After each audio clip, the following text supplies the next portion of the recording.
আল্লাহ তাআলা ইসলামের সপক্ষে কথা বলার জন্য, ও দরদি আল্লাহ, সত্যকে প্রতিষ্ঠার জন্য অন্যায় বাতিলের রক্তরাঙ্গা চক্ষুকে যে ভয় করে নাই, আমাদের এক ভাই, প্রিয় ভাই, আল্লাহ এই দেশকে পুনরায় যে স্বাধীন করে দিয়েছেন, এ যুগের লড়াকু সৈনিক ইসলাম প্রিয় ওসমান হাদি ভাই, আল্লাহ মৃত্যু শয্যায় আছে, আইসিইউতে আছে, কোনো কথা বলতে পারে না।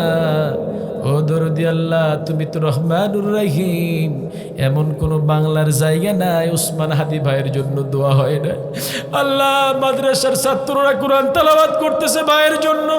আল্লাহ, ভাইয়ের একটি সন্তান, নিষ্পাপ সন্তান যেন আব্বা আব্বা বলে ডাকতেছে, ওসমান হাদি ভাই আব্বা ডাকের সাড়া দেয় না। আল্লাহ, তার মা এবং পরিবারের লোকজনেরা কান্নায় ভেঙে পড়তেছে, সকলেই দোয়া চায়।